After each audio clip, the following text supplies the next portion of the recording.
This show is brought to you in partnership with John Catt Educational, publishing professional development books and resources to support great teaching and learning in schools around the world. Have you checked out their latest releases?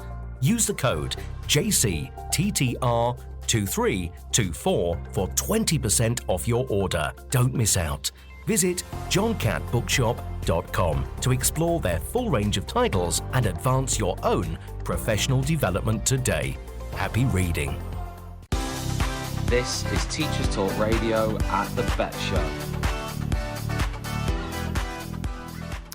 Hi everybody, welcome to part one of our special BETT Show podcast, supported by Newline Interactive, who are suppliers of the best in interactive digital technology to schools and classrooms, particularly screens and touchscreen technology. Do check them out at Newline Interactive. The BETT Show, we have just returned. I've come back with a horrible cold, but other than that negative, it was an inspiring 3 days. The first part of it really for us was to be able to come together as a Teachers Talk Radio team. I met people who I have worked with for probably a year, maybe more, and it was an opportunity for me to meet those people face to face, which is often very difficult to do when everyone has teaching commitments and so on. So that was fantastic to be able to do. It was great to talk to people about Teachers Talk Radio, and for people to actually come up to us and say, oh, we've listened to TTR, we really like it, we like what you're doing, and for us to explain to them our approach, particularly to people who hadn't heard of us. So for me to be able to explain to someone who had no concept of what TTR was, how we are very teacher-centric, how we try and get teacher hosts and guests, how we try and stick to our mission statement, values, and so on. So that was really great. And there was a lot of interest in TTR from a corporate sense as well, which was fantastic. We really valued the partners that we work with, and I think that came through in the conversations we had, not only with existing partners but also with potential partners as well. So that was great. And in terms of the BETT Show itself, it was just a really nice buzz. People who haven't been there before, it's a huge trade show, probably the biggest trade show for education in Europe. By the way, listeners, correct me if I'm wrong on that. Maybe there's another one out there, but I'm pretty sure it's the biggest one. And there's a lot of noise in there. There's sort of rumble of activity the whole time. It's sort of buzzing around you. You're knackered by the end of the day. You know, it's like if you can get through BETT Show without doing 20,000 steps or whatever, then you've done well. And I think that activity just inspires conversation. It inspires energy.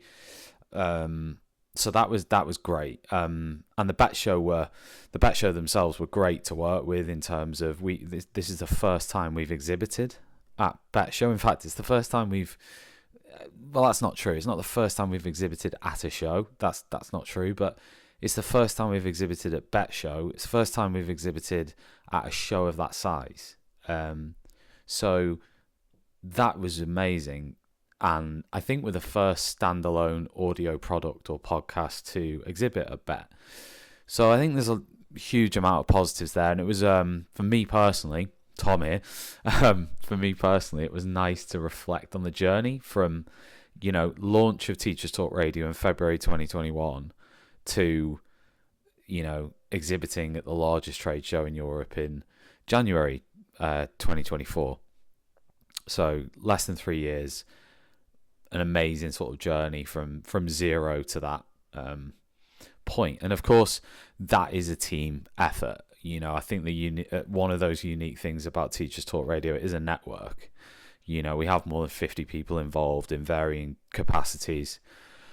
Most of them as hosts, but we also have contributors. We have lots of people who sort of volunteer behind the scenes, do this, do that.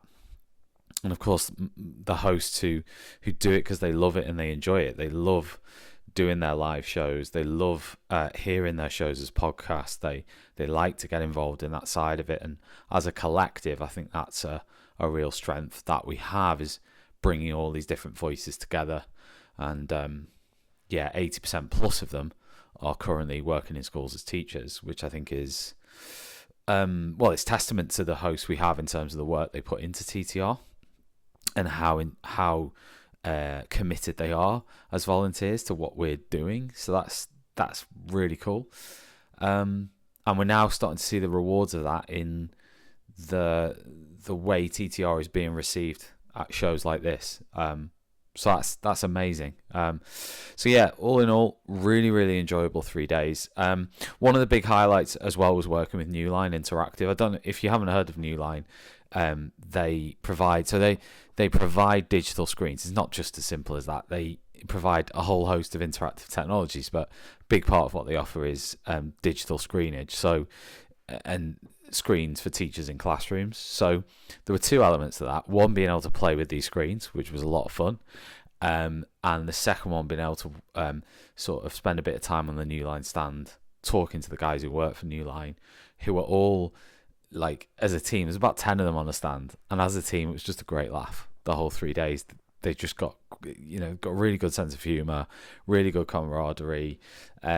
And it was really nice to spend a bit of time with the whole team, because, various members of the TTR team spent a bit of time on the New Line stand. So that was absolutely great for us as well from the 3 days. So anyway, part one of the podcast, really exciting interview. So we've got Dame Darcy Bussell first, who I was a bit starstruck to meet Dame Darcy Bussell. Funnily enough, I was in the National Portrait Gallery just yesterday, and her painting is in there. A massive painting of Dame Darcy Bussell. I was like, oh, I interviewed Dame Darcy Bussell yesterday, or whenever it was, Wednesday. So that was a really bizarre and surreal thing. But she was really nice to interview, really easy to interview, and it was just a nice conversation. It was just really about her education and her experience of school. So you can hear that in this part one of the podcast. You've also got Lewis Matheson and Jen Primrose Kitten, who I spoke to about their YouTube channels. That is also in this part one of the podcast, and a ton of other stuff as well. Ross McGill, there's an interview with him, and lots of other interviews littered through the podcast. I will be checking back in again with you as we roll through part one, but in the meantime, sit back and enjoy the people that we met and the conversations that we had. This is Teachers Talk Radio at the BETT Show. Hi Darcy, welcome. Hello Tom, nice to be here. You've just done your talk at the BETT Show. Yes, I have. What was it about? Give us a short synopsis of that. Okay, a short synopsis is about the importance of being active and offsetting that against technology. So I think the importance is we're so good at getting the kids involved in technology, and they're so savvy about that, but they're not so brilliant at moving anymore. The sedentary hours, the time spent on screens. So the importance of being active, and of course I have a small charity which we put into physical education in primary schools that is called Dance Fitness. It's called DD Mix for Schools, Diverse Dance Mix, and that is a more inclusive, I suppose. It's there to support all sports and athletics, to give kids sort of more confidence in being active and enjoying it, and think of it not as a chore. I want them to have more enjoyable, positive feelings about being active, and that's something that can stay with them for life. And in dance and music is kind of given, isn't it? It's such a brilliant way, but we want to break down those barriers so it's a more common thing, and that it's not deleted, from physical activity. Did you do your get everyone up and dance thing again, like you did last year? Of course. Did they enjoy it? Yeah, if you're going to talk about movement, you've got to get them moving to understand it, and to also to actually feel all those positive. There's the 5 key elements of well-being. And that's the thing about bonding. When you move together, you create that trust, you create that liking and that good behavior. But it creates a wonderful bonding between you, and you start smiling together, and it breaks down all those barriers. And I just wanted them to feel that, because everybody's a bit cold and they've just arrived, and you can see everybody was like, oh, I don't know how to move my arms suddenly, and then suddenly they all relax. It breaks down all those inhibitions. No, it's brilliant. Yeah. So sort of talking wider in education for you, Yes. you know, when you were at school, let's go back to you at school just briefly, you know, which teachers inspired you to be what you are now? What did they do for you and with you that really gave you that platform to do what you're doing now? Well, it's really interesting. I went to a state school, and I presume a lot of people wouldn't think that. Darcy Bussell would go to a No, private I school. looked you up, I knew it before you So arrived. I went to a state school, and I was very lucky. I was in a really out-of-the-box sort of state school. They were really trying things, new things all the time. So we did a lot of drama. We did even meditation, which was amazing to relax us all and to kind of find our inner peace. At a primary school, that's pretty unusual. And also, of course, a lot of movement. We had a lot of great clubs. You know, I was from a single parent until I was about 7. And so to have great clubs afterwards was so important for me to keep me busy, and so that I was not at home on my own. And things like that. And so it was a brilliant school, Fox Primary.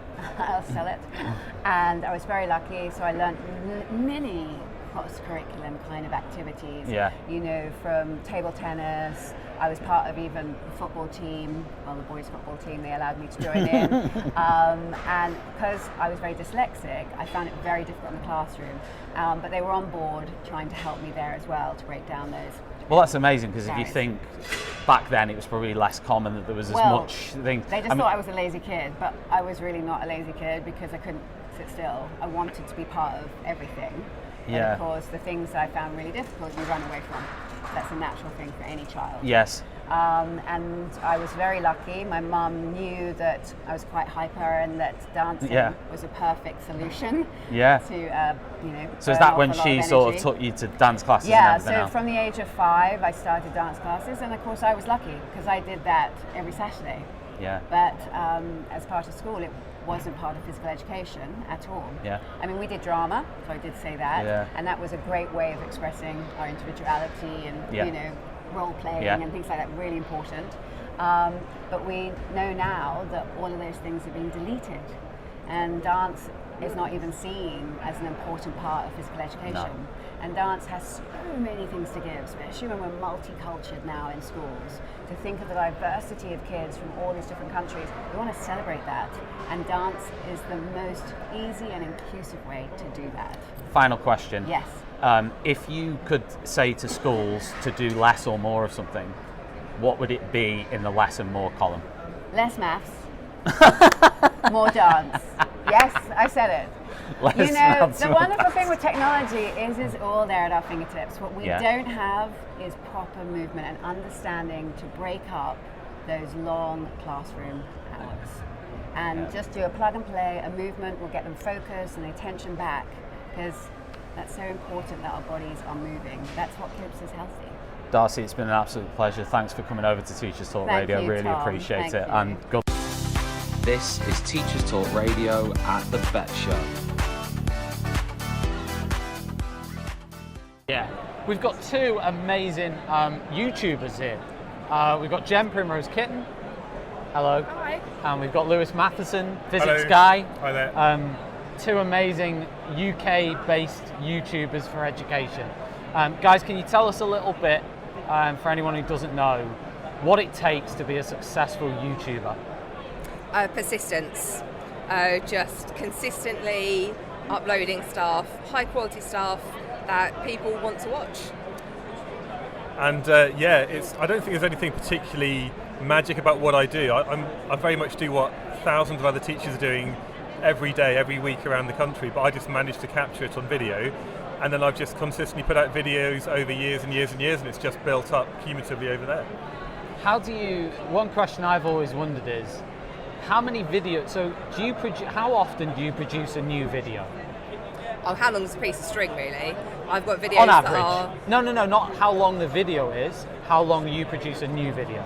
Well, I can produce videos every single day, but we've got a video that's 11 hours long. I can't put those out every single day. So that video will take me a month, so that might be like one video like that a month. and then shorter videos, 20-minute videos going out every single day. And how long does it, so do you ever get bored of producing that level of content? Do you ever think, it's great, I'm enjoying it, but I'm a bit bored? No, I never get bored because I'm learning every single day. There's always a new topic to make a video about that I have to go and research and write a script for. So every single day I'm learning and then I'm explaining it, and I love it. And for me, I suppose, I love making videos, and the more videos I've made, the bigger my list has got in terms of the videos I'd like to produce. At the moment, I'm finding most of my time I've been spent writing books, and I've got these workbooks for A-level students. I've been doing some practice papers for GCSE and A-level, and that takes lots of time, but they're all supported by video content. But what I really love doing is just being in front of the camera, maybe doing some exam questions, talking about how to revise, and I'd love to do that more often, but at the moment I'm so busy doing other bits and pieces, I've not even had enough time to make videos that I want to, but yeah. Do you tend to get, because YouTube's an interesting engine if you compare it to other social media sort of websites or whatever, any other website, like what sort of opportunities you've got a lot of subscribers on YouTube, so what opportunities does that give you in terms of the contact with those people? Is the relationship with a YouTube subscriber different from a relationship with a LinkedIn connection or a Twitter follower or an X follower or whatever? I think with YouTube you're kind of talking to the converted, you're talking to the motivated audience who want to be there. So the students who maybe don't engage with education, it's difficult to engage them through the platform, but that's something where it means the people who are engaged are really into it, and they ask good questions, they'll watch the whole video, and you can make over many videos, you build that kind of connection with them, and because you're that teacher talking to them individually, you build it as not the same as actually teaching face to face, but the students start to make I suppose bonds with you as an educator. Yeah, you do get to know people on YouTube, and it's a very different audience to LinkedIn or X. Because they're all students, and like people refer to me as kind of like their internet mum. Some they're going, look guys, it's going to be okay, we can do this, I've got a plan, I'm going to look after you, everything's fine. So you do have like a much more like social relationship with like people that are commenting on a regular basis. Yeah, and do you ever get trolley stuff, as in people slagging you off on the videos and stuff like that, and how do you deal with that? All the time, but you just have to ignore them. Yeah. Like I just keep reminding myself that they're generally teenagers. You know, that empathy centres in their brain aren't developed until you're in your 20s, and they're lashing out at somebody online that they think is anonymous, and they don't realise it's an actual person reading the comments on the other side. So you just have to really try and see where they're coming from, see the potentially they're coming from a place of anger, a place of stress, and just not let it get to you. To be honest, I've not had too many bad comments, but you're more popular then. You know, it's okay, Lewis. I think it's maybe the audience at A-level physics. It tends to be a bit more of a mature audience because that's where most of my audience is. But I would say that having a video out there, you put yourself out there, and if there's mistakes in it, people will notice. But they tend to be, you know, if they see a mistake in maybe what you've written down, it tends to be kind of quite constructive, as in, oh, you missed out a squared term there. Yeah. And with videos, there are things you can maybe do to kind of like address some of these errors, and you can respond to their comments. So most of the time they are constructive, which is great actually. Yeah. Your audience is much nicer than mine. Right, guys, thank you ever so much for dropping in and for the conversation. I'm sure there's way more we could have said, but you know, time is limited. So enjoy the rest of your time. Thank you. This is Teachers Talk Radio at the BETT Show.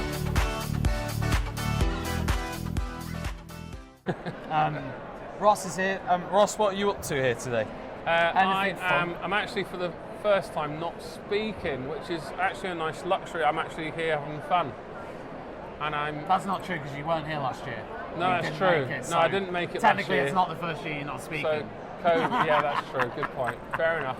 About being specific. And I am touting my wares, ducking and diving, seeing who really has a radical technology solution for schools that's going to transform teacher workload. And I'm still searching. Sweet.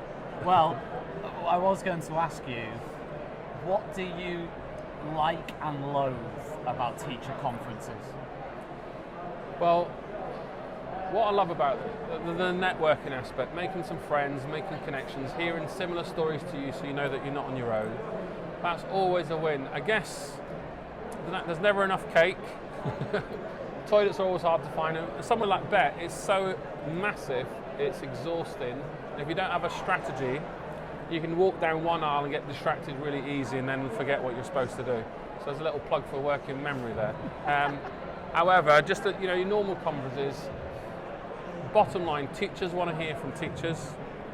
So they probably don't want to hear from me because I'm not on the front face anymore, but I've got enough years in my belt to give people some wisdom, and I think that's important. But yeah, there's always highs and lows, but BETT's a great event, which is why I love coming. Yes. What would be your ed tech sort of prediction for 2024? Is there anything where you think by the end of 2024 this will be more prominent in schools than it already is? Or maybe something new? Well, I think the AI stuff, definitely. AI is obviously going to... But I don't think it's as revolutionary as we all think. But I haven't worked out a deep enough response to why I believe that. I'm still unpicking that one. I think it's... Do you think it'll be, like, it could be one of those things? Well, I genuinely believe that what will happen is AI will grow and develop really successfully. No, obviously everyone would say that, right? One thing I will say is I think people will look back at the early development and education phase and say and laugh at some of the things and ways so that's in which the phase we're in now. I think people will look at it and go, what, that was a new app, that was a new way of using it? But now we're like, hang on, it was just ChatGPT. It's a very clever search engine that actually produces an answer it's more for than you. that though, isn't it? It's more whether it's the right answer. I mean, it's great for creating slides, tables, so that workload thing's phenomenal. In terms of the content, that's where we are at risk. So that's the bit I'm a bit dubious about. But as you learn the specificity of how to use the tool better, you can improve the success rate, and I think that's something that we're all still learning. What I'm a bit skeptical about is all the AI tools that are everywhere. Everyone's got a version of it, so you can be quite easily overwhelmed, just like you can in EdTech, for any bit of software or hardware. So my top tip is just to use something that you've always known, like try their AI feature and see how you get on. You'll obviously have your school that buys into some things that you're told to use, but you'll also have your own teacher choice where you can plug a few things into your computer at home and knock out a 5-minute lesson plan in 30 seconds. That's it. I don't know if... Yeah, I mean, on that side of things, though, I guess, do you think that with growth of not just AI, like technology in general, like I was chatting to someone the other day, and to be fair, I mean, the school I currently teach in, I have to plan every lesson as if it is a new lesson. If someone handed me because I teach in a special school, if someone handed me a scheme of work, it would be completely, well, not completely pointless, but it would be, having the plan there is great. But we have moved to a place whereby, even in the previous school I was teaching in a couple of years ago, and that was a normal standard all through mainstream, whereby like some people think maybe that PowerPoints are lesson plans and PowerPoints are teaching, and ChatGPT generated content is it, if you know what I mean. Like, I suppose the point I'm making is, so when I started teaching, we had, Paul Guinness, Teacher Toolkit, the book, and we had, all these different books. It was really creative. They're all relevant resources. The challenge, I believe, that makes you a teacher or not is if I turn all that tech off, can you still hold a classroom engaged for an hour with no fancy jazzy software? Now, of course, that's not realistic because the technology is all around us, but it's always a good thing to consider with Plan B, that when things don't work, can you hook your kids in through a simple question or a simple image or a resource that's on your desk and bring the classroom to life? And great teachers with that deep subject knowledge can do that in the playground, they can do it on the tube, they can do it at a conference, they can do it in someone else's classroom, not necessarily there. And that's what real teaching is. We had a photograph there. Took a picture, so that's what real teaching is. All the resources, the giant PowerPoints, they're all there to facilitate, and I guess they reduce what you have to think about, but ask whether it's a scheme and a curriculum plan that you really know the in-depth ins and outs of what you're doing. Well, that's a different question, I suppose. And I guess for teachers to try and work a bit smarter, it's great to get a template, but you'll always need to translate it. So that's a bit like ChatGPT. If I chuck in a question to get an answer, I need to have that knowledge to know if it's the right answer or not. You still need it. So knowledge is king. This is Teachers Talk Radio at the BETT Show.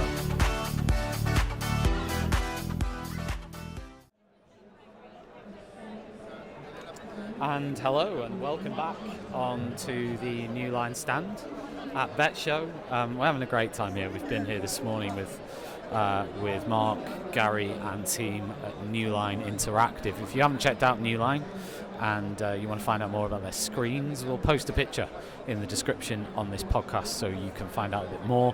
But essentially, if you're looking for the best value and the best delivery when it comes to screens in classrooms or school spaces, then definitely New Line Interactive is the place to be and the one to check out. What else have we been doing here? Well, so far we've interviewed Lewis Matheson and Jen Primrose Kitten, which was excellent. Learned a lot from them, just about their YouTube channel, the growth in their YouTube channel, and what they've been doing with that. That was great. We saw Dame Darcy Bussell, who visited the Teachers Talk Radio stand, did a little interview with us there. That'll be available in this podcast, so you may have already listened to it by the time you hear me talking like this. But yeah, so far it's been epic. Yeah, it's very busy here. You can hear the buzz in the background, and yeah, it's been really cool. I'll see if I can just catch one of the New Line peeps to see if they want to maybe take part in a little interview with us. Let's see if I can find one of the people. This is Mark, who is the sales director for New Line. Let's see if I can catch up. Mark, are you having a good day so far? I am, thank you very much. Been very good, been very busy, and Tom's brought me lots of customers today to talk to, so it's been very interesting. But he does call me Brian occasionally, which is a bit confusing, but I did call him Dave earlier on. Unfortunately, I did start calling Mark Brian for the first 3 hours of today. He only chose to correct me once I'd slipped into deep humiliation, which is very kind of him. Anyway, the New Line team here on stand, there's about 50,000 of them actually on the stand. Mark is just one of them. Mark, tell us a bit about your role at New Line. I look after Europe, and I'm the sales director, so I'm responsible for roughly 44 countries. And we're here today promoting our new products, which is Lyra Pro and Alara Pro. They now have EDLA, so that involves a little bit of work with Google. And please come here today to see us, and we'll do some demonstrations for you and show you how they all work. I mean, of course, by the time you're listening to this, because this will be a podcast, so saying visit us, you could visit us, but this whole building will be empty, and there'll be a few caretakers rolling around with dumpster trucks. But certainly try, the show will have ended. What makes New Line Tech, particularly the screens that you offer, superior to other screens? What would you say are your unique, is there anything that you say, look, this is our thing? I think it's down to people. I think technology is there for everyone to enjoy and to use, but I think the thing that is the most important thing is we go out and we ask questions about our products to the teachers and to the IT managers, and we ask them, how do you want to use our product? And then we tell them how they can implement their daily work and their software into our screen. We won't tell them how great our screen is. We'll ask them how they want to use it, and then we'll show them how they can interact with the pupils by training with our screen. We're back again. Gary, you've been demoing a lot of products. Do you enjoy demoing? I think showing technology off and solving solutions for teachers is what gives me that little buzz for work. If you manage to do that in a 2-minute demo on a stand, imagine what you could do in a school, in a classroom, in front of the children. Yeah, absolutely. I've just realised I should be speaking into this mic and then you speak into that one, which is very professional of me. It's all part of the bant. Do you think that, with regards to New Line, what's your favourite element of a New Line screen? What's the one where you're like, when you demo it, you're like, this is cool and I enjoy it? It's cool, but I also get my teacher head back on if it solves problems. So being able to broadcast from my screen out to any device and not having to ask what devices they are, just immediately solves loads of the issues that teachers have within classrooms. So I can solve the special educational needs debate within the classroom of being able to get resources to students really, really simply, because they will probably have a device or a teaching assistant with a device with them. Yes. And so with broadcast, we can do that straight away. And then if you've then got teachers that want to be mobile around the classroom, they can broadcast from a mobile device straight to the screen and interact. So from wherever they are, straight to a Newline screen. Newline ecosystem solves it again for them. Love it. Well, listen, Gary, we'll catch up again. This is only day one. We've got so much more to come, and I'll be asking you some more questions about Newline screens as we go through the show. Excellent. Cheers, mate. It's good. This is Teachers Talk Radio at the BETT Show. Yeah, obviously I'm at BETT here at the moment. My name is Brett, which is quite confusing because I'm hearing BETT all the time and I keep turning around, but it's not me that people are calling. I'm very fortunate enough. Obviously, I've got the most beautiful accent in all of BETT, coming all the way from Australia. So destroying my microphone. And destroying the mic at the same time. I am, see, that's the Greek half of the name. So Brett Salakis is my name. Yeah. And I can't talk without moving my hands. And in a wide thing, that could get us in all sorts of bother here. But yeah, look, I am currently the HP Hewlett-Packard's Education Ambassador for Australia and New Zealand. And I do a lot of work with the Asia-Pacific region. But like, founder of AusEd and a whole bunch of different things that...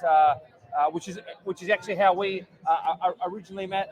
We were talking about how we did meet, which was a platform known as Twitter, or the platform formerly known as Twitter, now known as X, and I guess that's where we were, and we did the gentle transition of maybe a social media discussion about, because there is, I think genuinely, a desire for real teachers, inverted comma, real teachers, to always want to teach, whether that's in their classroom or whether it's you're connecting with someone else.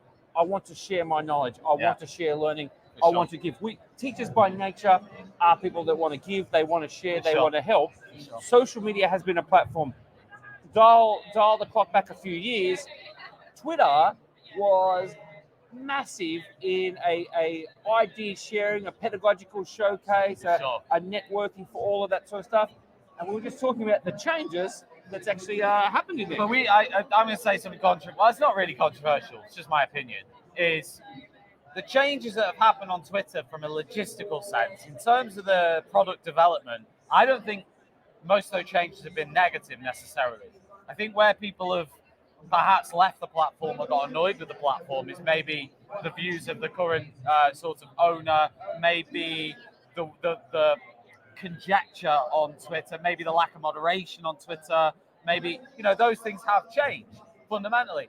But actually from a product feature point of view, I don't really have much of an argument with many of the changes that have been made. And some of them, I think, like video streaming at HD and stuff like that, extended video streaming, some of the changes to try and remove bots, although I'll be honest, the changes to remove bots, I probably get more bots now than I did prior to the change, but I think that they're trying to at least make changes to the product that are positive for users. So I don't have a problem with that side of it, but we were just talking about a lot of people. In fact, Alan Harrison's just been, and he said Twitter's dead, it's dying.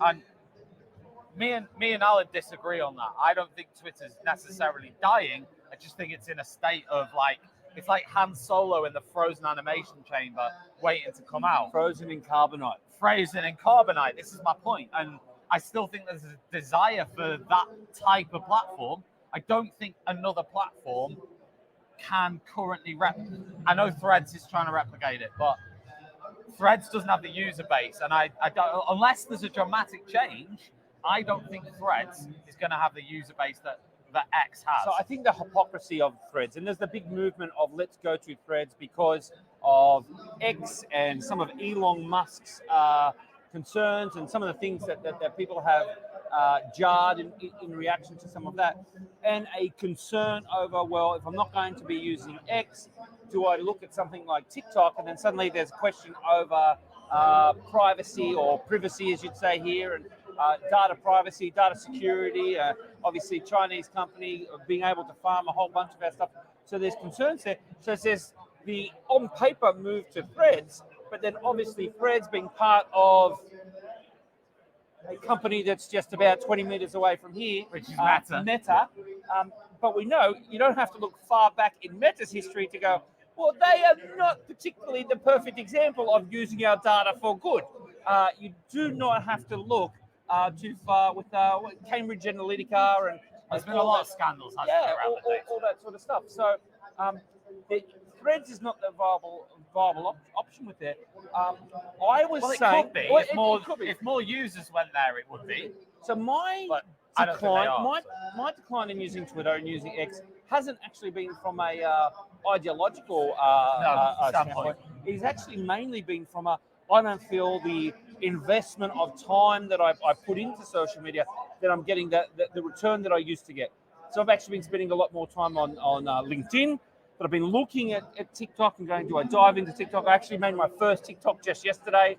I popped my TikTok cherry. But do you think, like with TikTok, funnily enough, I was talking to two YouTubers on Wednesday about this who were here, and there is a difference though in the content, isn't there? Because TikTok is short form content. If you go on TikTok, you go like that and you click like and you move on. Yeah. You might not even like remember within an hour what you flicked through and liked, right? Now with LinkedIn, for example, that's very different. Obviously YouTube's it's long form content, but you're probably going to watch the video for a little bit of time to actually understand what it's about once you clicked on it. So I'm not saying there isn't value in that. Of course there's value in it, but it's a different form. Although it depends what you're trying to do. First tweets were 140 characters. It was short form text, short form video. It was, true. I mean, we can. There's probably a model that needs to be changed in that. TikTok is not ideal. I think that's where the potential for X to have some sort of resurgence. TikTok haven't got it right. There's questions about, like you say, the short form video. Security. There's questions about the security and privacy.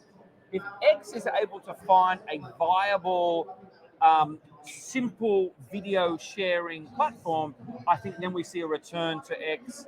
That they've already got the user base. It's just people starting to use their accounts again. Definitely. So, Brett, thank you so much for coming over. This was a very weird and random chat about the future of social media. We hope you enjoyed it, but it was pretty good. So, Brett, thanks very much. No dramas. And I'll see you soon. This is Teachers Talk Radio at the BETT Show. We've got Anton from Schoolie. Anton, tell us a little bit about you and what you're doing here in Schoolie. Yeah, so basically I come from about 15 years of experience in private education, primarily with international schools.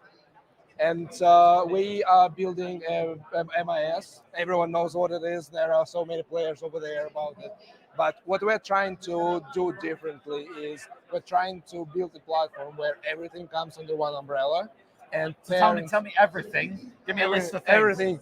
Admissions, assessments, attendance, payments of fees, calendar, reports, communication with parents, timetabling, integration with Google Classroom.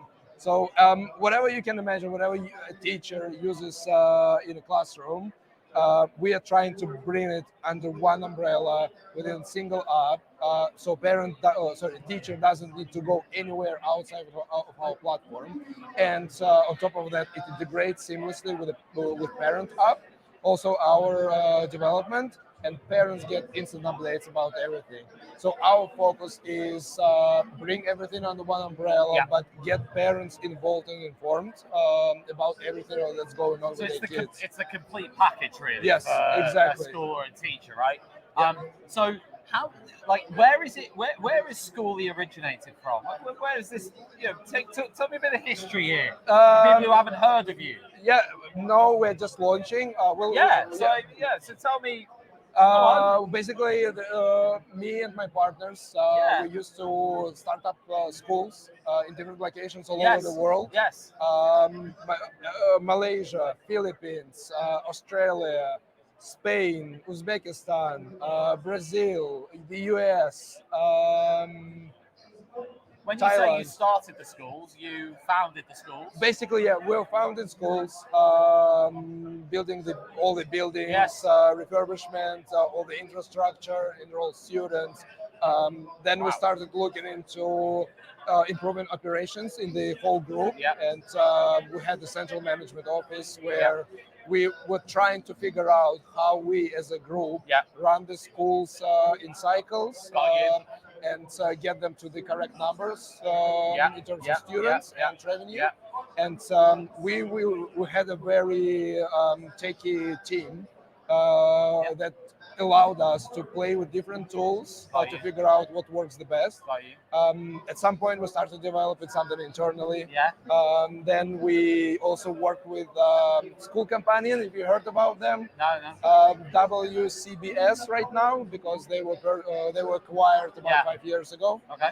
And out of all that experience and all those errors, yes, we came up with an idea. Okay, why don't we build it the way it should work? That's exactly what we did.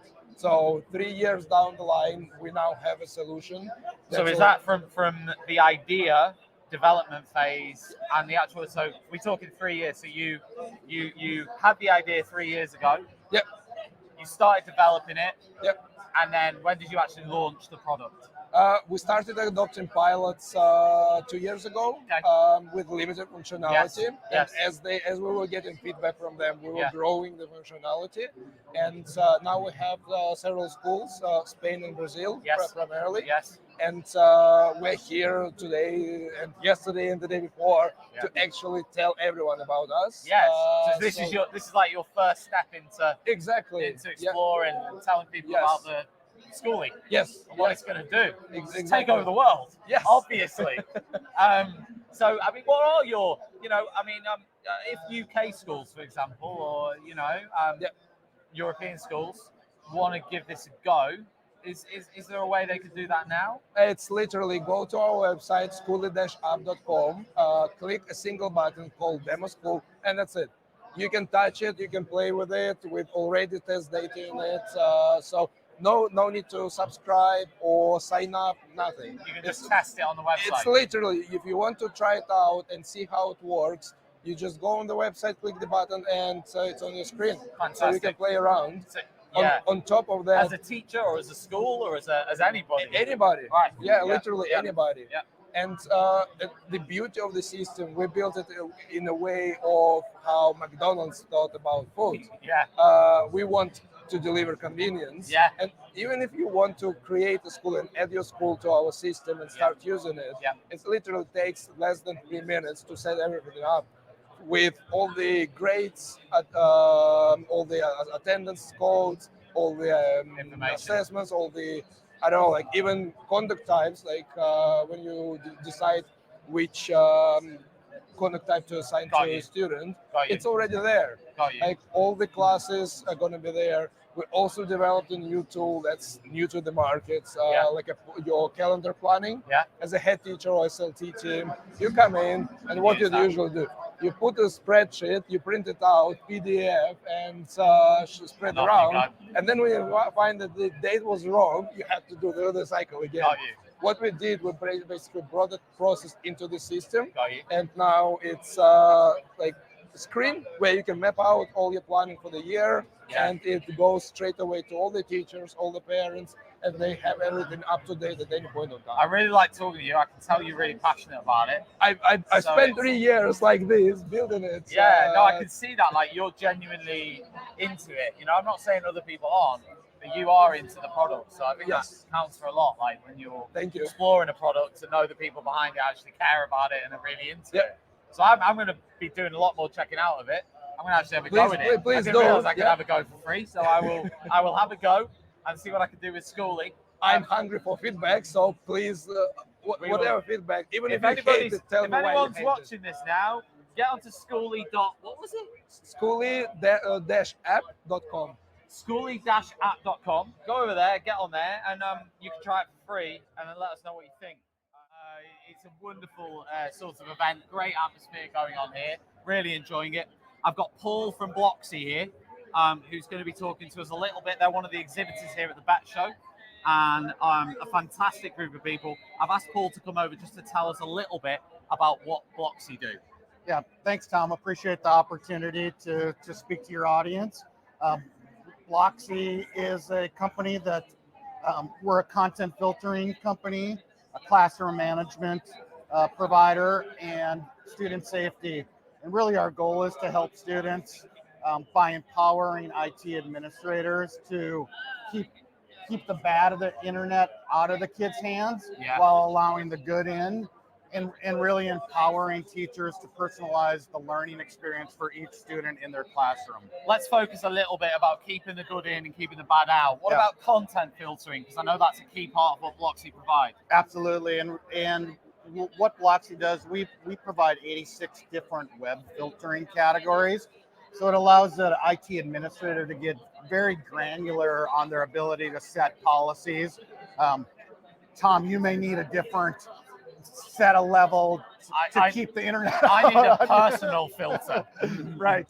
And so everyone's different, everyone learns different, but at the end of the day, we want to make sure that if we're providing devices to these students, that we have some responsibility to maintain the safety to it. Spot on. And I mean, it's interesting, isn't it? Because this is probably the most dangerous time, if you like, from an online perspective that we've ever had. Yes. And things are evolving all the time. How do you at Blocksy manage that evolution of threats, if you like? You know, how are you managing that? What do you do? So we have an AI technology that's scanning. You know, think about every day new websites come on board. That's what I was thinking. And so we, you know, as to keep up, we have a website checker, but our AI scans and puts it in our different categories to determine is it a malicious or a phishing website that we want to keep out. And so we're constantly keeping up with it because the world keeps spinning. It's a challenge, isn't it? Very much so a challenge. So you're at BETT Show. I mean, this is probably an obvious question, but you know, who are you meeting? What have you been doing here? Anything interesting? Any highlights? Yeah, I mean, we're a US-based company, and so we're doing some expansion in the EU and the UK. Are you newish into the UK EU market, or are you sort of just looking to grow a little bit more there? I mean, we're newish, but we're looking to grow. We do some work around the globe, but the majority of our business is in the US. So if a British or European school was watching this and they thought, you know what, we do want to think about this a little bit more, what's the best way for them to explore that? Obviously, you've got the website, but is there any, what are the best avenues? I mean, they can go to blocksy.net, which will give them all the information. We have a lot of different solutions. So we have our classroom management. Well, I was going to ask you about that as well. Yeah. And then we have our student safety. Well, tell me a little bit about the classroom management. That's an area I'm interested in. Behavior, classroom management. Yeah. What do you do on that? Yeah, absolutely. And so again, blocksy.net for your listeners out there. We'll have different sections, but our classroom management allows it's designed really for one-to-one, but if students have devices in the classroom, think about, because you were a teacher, correct? I still am. You still are. So think about think about your class sitting in front of you. Yeah. Now they have technology devices. Yeah. We allow you, the teacher, Tom, to look on your screen and see what those students are doing on their devices. That's kind of the negative aspect. You know, I mean, like monitoring. Administrators don't want your teachers sit behind the desk. They want you want to be teaching. You want to connect with them. But it's a handy tool. And but Blocksy really gives the ability for a teacher like yourself to personalize the learning experience. So not only can you see what your students are doing. So Paul would be in the back of the classroom, would be cracking jokes. And you would need to keep an eye on me. But on this, Blocksy allows you to share or enforce certain websites or LMS solutions or education applications specifically to me. So if I'm a troublemaker in the back of the class, Tom, you want to maybe lock me into a more specific learning path because I need a little more attention. Where the rest of the class, you can also push out content specific to their needs. Or if you're giving a quiz, we have secure lockdown testing environments with Google Classroom, Canvas, and a number of different solutions that make it easy in 1 or 2 clicks for you to put your students and direct them into that personal journey in the classroom that they need, while also giving you confidence. You know they're not going off into the World Wide Web of finding everything. I've never used software like that as a teacher in 15 years. So it'd be really interesting.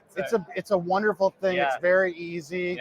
I suppose you got I mean, schools who have devices, whether it be iPads or whatever, this sounds like a really sort of great opportunity for them in that sense. And how many schools use it in the US? I mean, how many? So we have about 600 districts. We serve over Loads. like 3 million students. Yeah, mad. Yeah.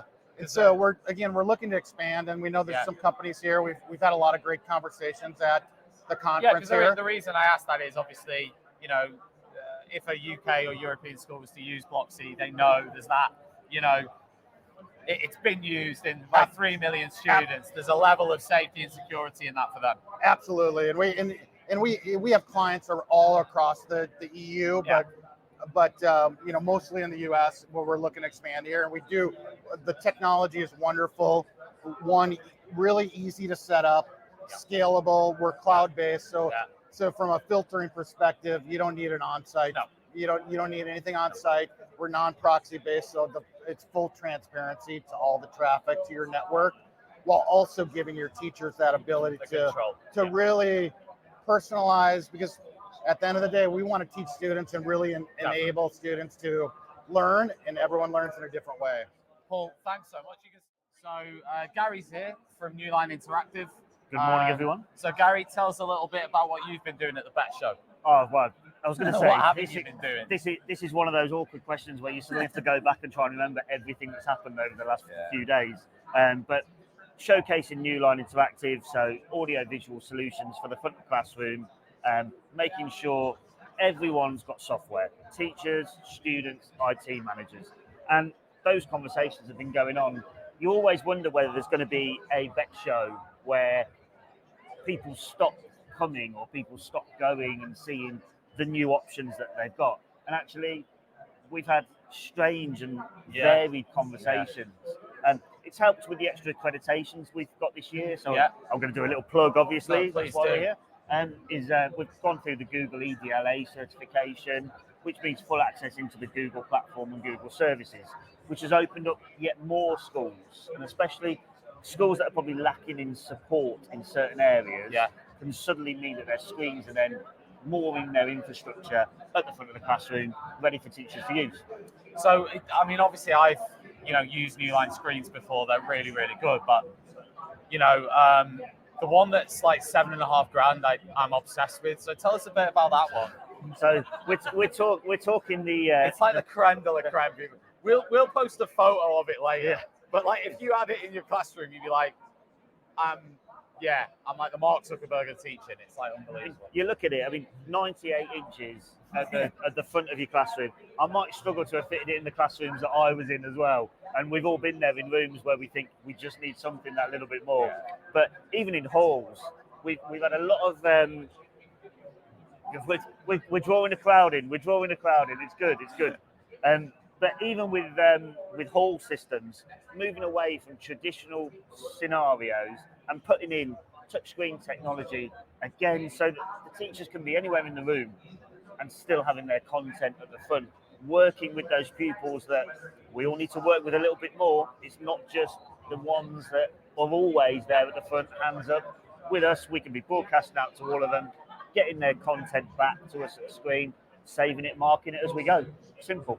I love it. And the thing is with New Line Technologies as well, it's not just the screens, is it?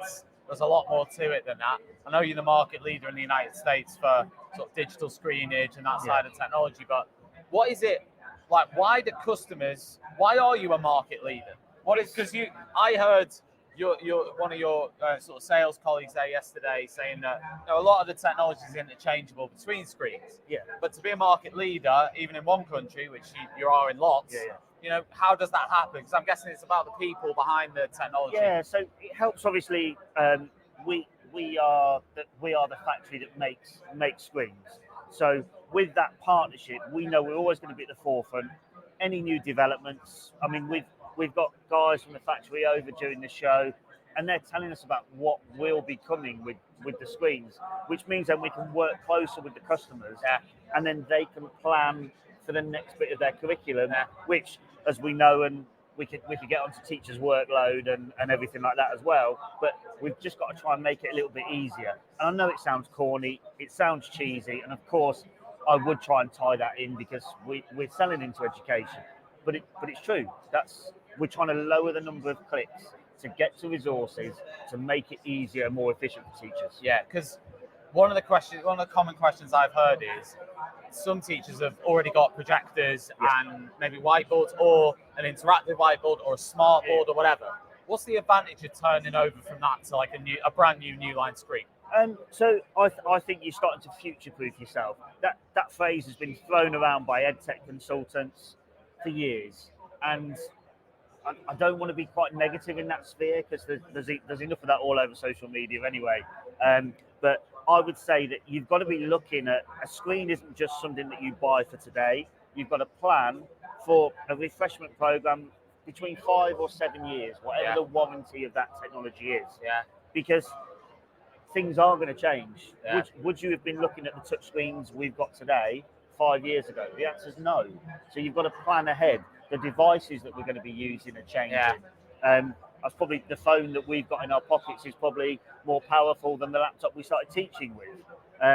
So it's about planning. And if you're with the factory, if you're with the brand that is bringing these new products to market, and the first Google EDLA screen that will hit the UK in our range, then you know you're in a good place. Yeah, definitely. We look at the software, as I mentioned, across managers, teachers, students.